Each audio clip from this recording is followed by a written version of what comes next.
What's up mga sugar babies? Ngayon nandito tayo sa City of Utopia na kung saan ay magkakaroon ng event. By the way, my name is Ashley. You can call me Ash and Lee is my last name. At kasama natin ngayon ay si... Hi mga sugar babies! Ako nga pala ang number 1 longganisa seller dito sa Utopia. Ayun, ay, tama na, mapulado tayo niyan. So, ganito kasi yan. Sige. Magkakaroon tayo ng event dito sa loob ng city na kung saan gagamitin natin ang bike. Yeah, bike ang gagamitin natin. Kahit sino Tama. pwede sumali. As long as may sariling bike ka, at pupunta tayo sa ating first start. Ano nga ba yung pinaka-event natin? Simple lang. Nakikita nyo itong tatlong sasakyan na to? Patulad niyang Kia na yan, ilalagay ko yan sa around the city. And then, the second one, which is yung futuristic nating sasakyan, ilalagay natin sa Paleto. At ang pangatlong Bugatti ay ilalagay natin sa Sandy Shore. So, bago tayo mag-start, kailangan natin ng details. Ano nga ba yung matatanggap nila kapag nakuha nila yung sasakyan at naidala sa Family Mansion. So, yan, paki-details nga yung kada sasakyan natin. Ayan. So, unang-una dito tayo sa ating Bugatti. So, this is a Bugatti Chiron Sport.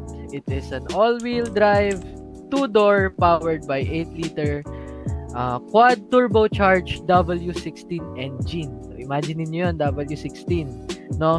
So, as you all know, this vehicle has a lot of features.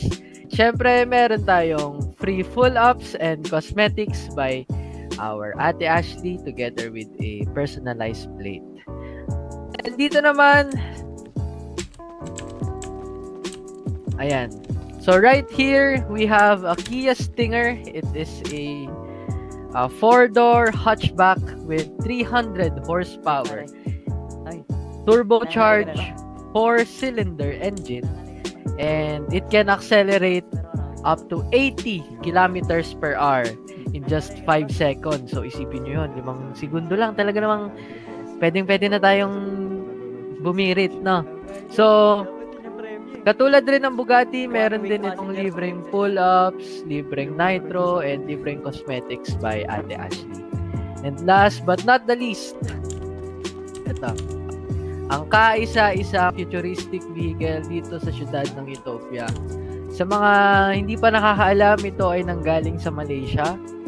And this is actually, last but not the least, we have the most futuristic vehicle here in the City of Utopia. So, sa mga hindi pa nakakaalam, ito ay nanggaling sa Malaysia. So, tayo pa lang dito sa syudad na ito, sa syudad ng Utopia, ang nagkakaroon ng ganitong sasakyan. Again, to all of the Utopia City citizens, ready, buckle up as we start the nationwide hunt. Ay na ba yan? Oo, so paano ba yan? So, ito pala, lalapag ko pa pala yung rules natin. Uulitin ko. Una sa lahat, ang kailangan natin ay bike. Secondly, ang magiging oras ng ating event ay starting 9 p.m. Philippine time. Yeah, 9 p.m.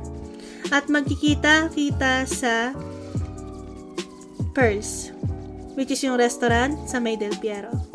So, 10 p.m. ang pinaka-call time. Sabihin natin 9:30, yan, nandyan na kayo. Starting the event is 10.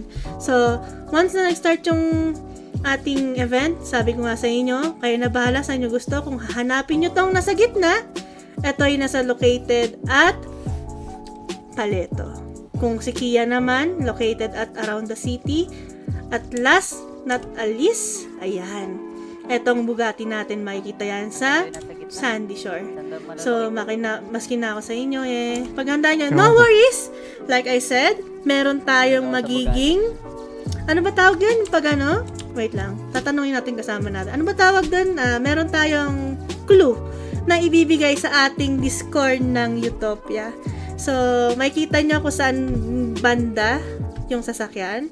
And then, again, shoutout nga pala sa owner ng city, which is si Isla, and then sa mga admin ng ating syudad. Thank you so much sa support natin, and then pinayagan tayong mag-event. Lalo na kay Sir Nags, which is yung car developer natin. Shoutout sa'yo. Thank you so much. So, paano ba yan? Kita-kits tayo sa ating event and have a good day.